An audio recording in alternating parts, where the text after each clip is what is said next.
see of Donald Trump on your screen right now is real. This is not edited, it's not AI.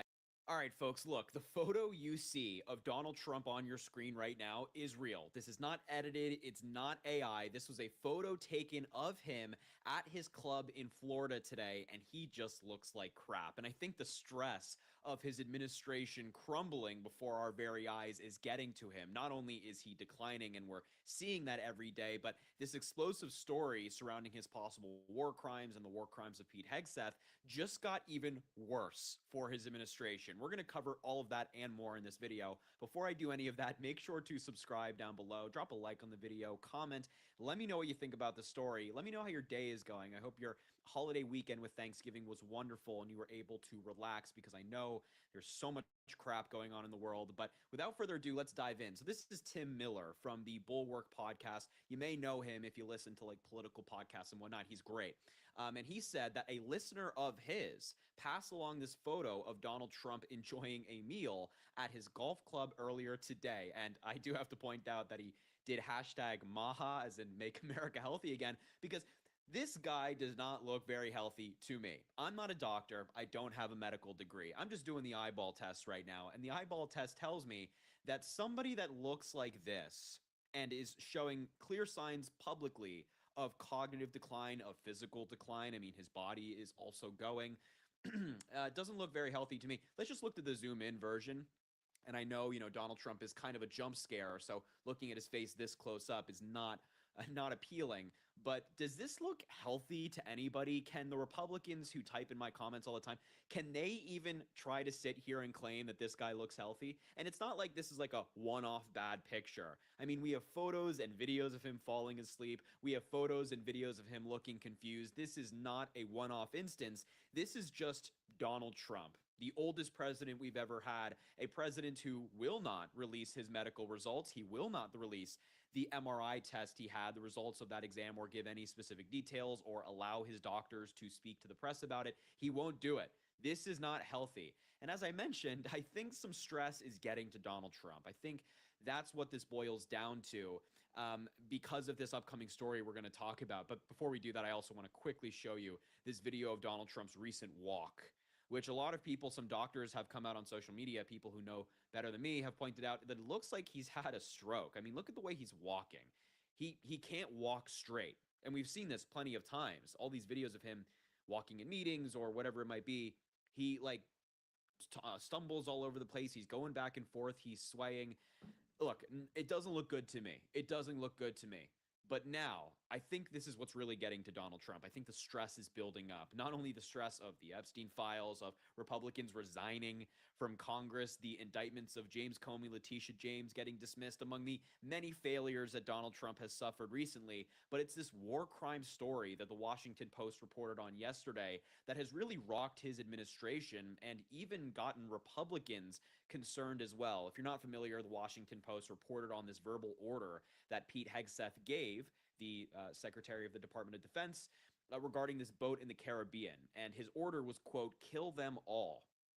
Yeah, that's highly illegal for a number of different reasons. Illegal under international law, illegal under American law. And then when they struck the boat, there were 2 survivors, and then they struck them again. So there were survivors who we don't know if they were bad people doing something bad. They could have just been innocent fishermen. They could have just been innocent people on this boat.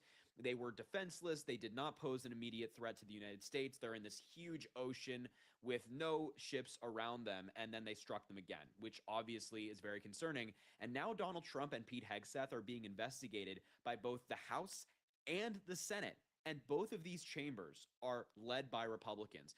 This is a statement that Republican Senator Roger Wicker, who is the chairman of the Senate Armed Services Committee, put out with Senator Jack Reed, a Democrat, the ranking member of the very same committee. Their statement says the committee is aware of recent news reports and the Department of Defense's initial response.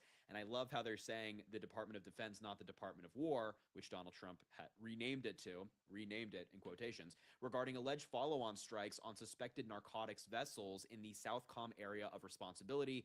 The committee has directed inquiries to the department, and we will be conducting vigorous oversight to determine the facts related to these circumstances. Vigorous oversight. And this is coming from a Republican-led committee, a joint statement between a Democrat and a Republican. That's right. We have a bipartisan agreement on this story among elected Republicans. Of course, the MAGA fan base is saying, oh, Donald Trump did nothing wrong. He can just kill whoever he wants. He's president, right? That's totally legal. Of course not. But these elected Republicans are also concerned, and the House is doing the same. The chairman of the House Armed Services Committee, Mike Rogers, a Republican, and ranking member Adam Smith, a Democrat, issued a similar statement together saying this committee is committed to providing rigorous oversight of the Department of Defense's military operations in the Caribbean. We take seriously the reports of follow-on strikes on boats alleged to be ferrying narcotics in the Southcom region and are taking bipartisan action to gather a full accounting of the operation in question. Again, they're saying rigorous oversight. This is a Democrat and a Republican. This is a bipartisan agreement that's not only taking place in the House, but also the Senate. The walls are really closing in on Donald Trump in this story. He was hoping that Republicans would just stand by him, defend his ability to, in his mind, just kill anybody he wants. He sees somebody, he's allowed to take them out, and his claim is, well, I'm president, I can do it, right? That's what Donald Trump thinks. It hasn't gone that way. And on top of this, to make things even worse for Donald Trump, a group of former military lawyers put out a joint statement today making the case for Donald Trump and Pete Hegseth to not only be investigated for war crimes and murder, but held accountable for these things. In this statement they wrote, the former JAGS working group unanimously considers both the giving and the execution of these orders, if true, to constitute war crimes, murder, or both. This statement is scathing for Donald Trump. They write as well, if the U.S. military operation to interdict and destroy suspected narco-trafficking vessels in a non-international armed conflict, as the Trump admin suggests, orders to kill everybody, which can reasonably be regarded as an order to give no quarter, and to double tap a target in order to kill survivors are clearly illegal under international law. In short, they are war crimes. War crimes. If the U.S. military operation is not an armed conflict, this would subject everyone from SecDef down to the individual who pulled the trigger to prosecution under U.S. law for murder.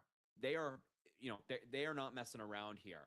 They write how their actions likely violate the Second Geneva Convention because people that are wounded, sick, or shipwrecked and persons and members of, quote, crews of the Merchant Marine are considered protected persons under Articles 12 and 13, respectively, of the Second Geneva Convention. They even write how in the Hague Convention that orders to, quote, kill them all are also illegal, and they also write how many of these violations could happen under U.S. law as well, in addition to international law. There's some serious stuff going on here, and I want people to remember this interaction between J.D. Vance and Democrat Brian Krasenstein. J.D. Vance in September said, killing cartel members who poison our fellow citizens is the highest and best use of our military. Brian said, killing the citizens of another nation who are civilians without any due process is called a war crime. J.D. Vance said, I don't give a shit what you call it.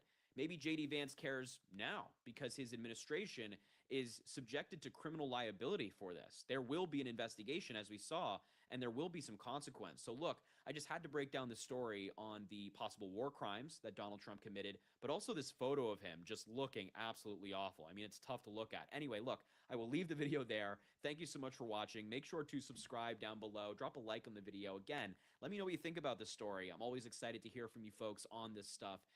Have an amazing rest of your day. We will talk soon.